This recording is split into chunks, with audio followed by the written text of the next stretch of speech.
ആർട്ടോലോഗിൻ്റെ മറ്റൊരു art demonstration വീഡിയോയിലേക്ക് എല്ലാവർക്കും സ്വാഗതം. Me P G Dinesh, I am fine artist. ഇന്ന് ഞാനിവിടെ ഡെമോൺസ്ട്രേഷൻ ചെയ്യാൻ പോകുന്നത് ബേസിക് ആയിട്ടുള്ള ഷെയ്ഡിങ്ങിനെ കുറിച്ചാണ്. അതിനുവേണ്ടി ഞാനിവിടെ ഉപയോഗിക്കുന്നത് സാധാരണ ഡ്രോയിങ് ഷീറ്റാണ്.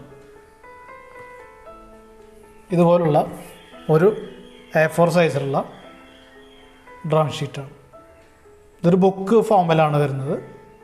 സാധാരണ സ്റ്റേഷനറി കടയിൽ നിന്ന് നിങ്ങൾക്ക് മേടിക്കാൻ കഴിയും.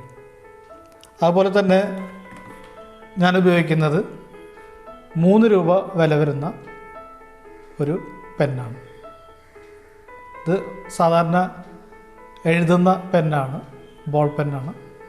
ഇത് എനിക്ക് ഇഷ്ടപ്പെടാനുള്ളൊരു കാരണം എന്ന് പറഞ്ഞു കഴിഞ്ഞാൽ ഇതിൻ്റെ ഇങ്ക് വളരെ സ്ലോവിലാണ് നമ്മൾ എഴുതുമ്പോൾ അല്ലെങ്കിൽ വരയ്ക്കുമ്പോൾ വരുന്നത്. ചില ബോൾ പെന്ന് നമ്മൾ ഉപയോഗിക്കുന്ന സമയത്ത് വളരെ ഫ്ലോ ആയിട്ട് പുറത്തേക്ക് വരും. അപ്പോൾ അത് നമുക്ക് ഷെയ്ഡ് ചെയ്യാനായിട്ട് കൊള്ളില്ല. കാരണം ഇങ്ക് പെട്ടെന്ന് വന്നു കഴിഞ്ഞാൽ നമ്മൾ ഷെയ്ഡ് ചെയ്യുന്ന ഭാഗത്ത് കൂടുതൽ പരക്കുകയും നമുക്ക് ബോൾ പെന്ന് റിമൂവ് ചെയ്യാന്ന് പറഞ്ഞു കഴിഞ്ഞാൽ ഇങ്ക് റിമൂവ് ചെയ്യാന്ന് പറഞ്ഞാൽ കുറച്ച് ബുദ്ധിമുട്ടുള്ള കാര്യമാണ്. അപ്പോൾ ഈ 2 മെറ്റീരിയലാണ് നമ്മൾ ഡെമോൺസ്ട്രേഷൻ ചെയ്യാനായിട്ട് ഉപയോഗിക്കുന്നത്. അതുപോലെ തന്നെ നമ്മുടെ വീഡിയോ ഇഷ്ടപ്പെട്ടാൽ സബ്സ്ക്രൈബ് ചെയ്യുക, ലൈക്ക്, ഷെയർ, കമൻറ്റ് എന്നിവ ചെയ്യുക. കൂടാതെ ബെല്ലൈക്കോൺ എനേബിൾ ചെയ്യുക. അപ്പോൾ നമുക്ക് നേരെ വീഡിയോയിലേക്ക് പോകും.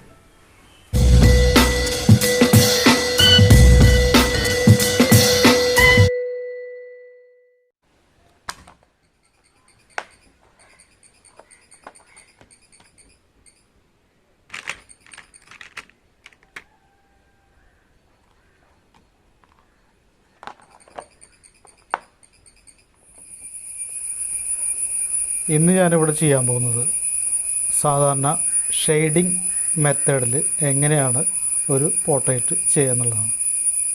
നമ്മൾ പേന ഉപയോഗിച്ച് വരയ്ക്കുന്ന സമയത്ത് പ്രധാനമായും ശ്രദ്ധിക്കേണ്ടത് പേനയുടെ മധ്യഭാഗത്ത് ഏതാണ്ട് ഇതുപോലെ ഹോൾഡ് ചെയ്യുക എന്നുള്ളതാണ്. ഇങ്ങനെ ഹോൾഡ് ചെയ്യുന്ന സമയത്ത് നമുക്ക് ഈ പേനയുടെ പ്രഷർ കൺട്രോൾ ചെയ്യാൻ പറ്റും.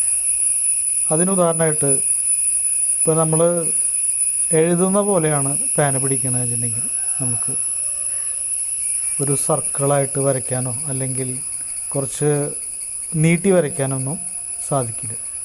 കാരണം ഇങ്ങനെ വന്ന് അത് ലോക്കാവും. എഴുതുന്ന സമയത്താണെങ്കിൽ ഇപ്പോൾ നമുക്ക് ഇങ്ങനെ നമുക്ക് പിടിച്ചു കഴിഞ്ഞാൽ നമുക്ക് വളരെ ഈസി ആയിട്ട് എഴുതാൻ കഴിയും. പക്ഷെ വരയ്ക്കുന്ന സമയത്ത് ഇതിൻ്റെ പേനയുടെ മധ്യഭാഗത്തായിട്ട് പിടിക്കും.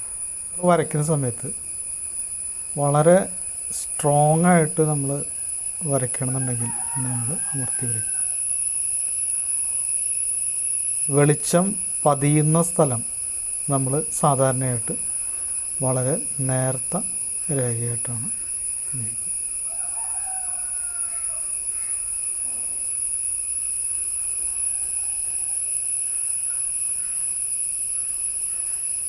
ഇതാണ് അതിൻ്റെ ഒരു മെത്തേഡ്.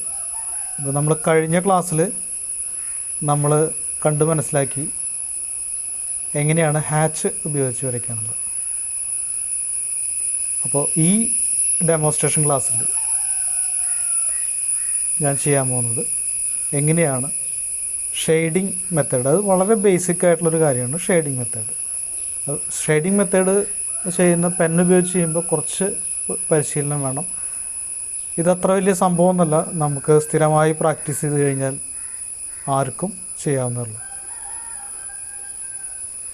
അതിന് പ്രധാനമായിട്ട് ശ്രദ്ധിക്കേണ്ട കാര്യം എന്ന് പറഞ്ഞു കഴിഞ്ഞാൽ നമ്മൾ ഈ ഷെയ്ഡിങ് ചെയ്യുന്ന സമയത്ത് വളരെ നേരത്തെ ഞാൻ പറഞ്ഞു പേനയുടെ വരയ്ക്കുന്ന ആ ഒരു പ്രഷർ കൺട്രോൾ ചെയ്യാനായിട്ട് സെൻറ്ററിൽ പിടിക്കുക. അപ്പോൾ നമ്മളിങ്ങനെ പിടിച്ചിങ്ങനെ വരയ്ക്കുന്നതുകൊണ്ട് വരച്ചുകൊണ്ടിരിക്കുന്ന സമയത്ത് നമുക്ക്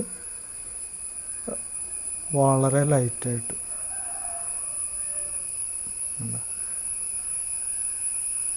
കുറച്ച് ക്ഷമയൊക്കെ കൊടുക്കണം കേട്ടോ. അതിന്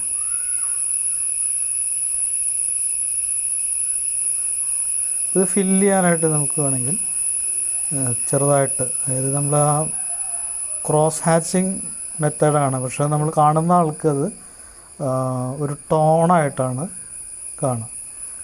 ഒരിക്കലും ഹാച്ച് അവർക്ക് വിസിബിൾ ആയിരിക്കില്ല. എന്നാൽ ചെറുതായിട്ട് ഹാച്ച് വിസിബിൾ ആയിരിക്കും. വളരെ സൂക്ഷ്മമായിട്ട് നോക്കണം.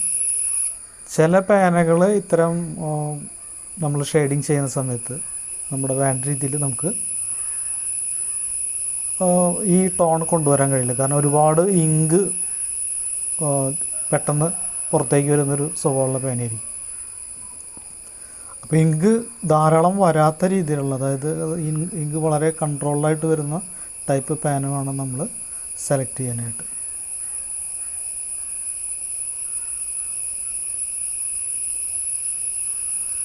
ഇങ്ങനെ ചെയ്യുന്ന ടോണൽ വാല്യൂ ടെക്നിക്ക് നമ്മൾ സ്ഥിരമായിട്ട് നമ്മൾ പരിശീലിക്കണം.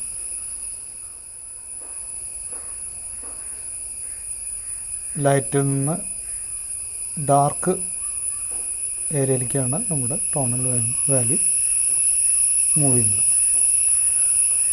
അപ്പോൾ ഇതാണ് അതിൻ്റെ ടോണൽ വാല്യൂ.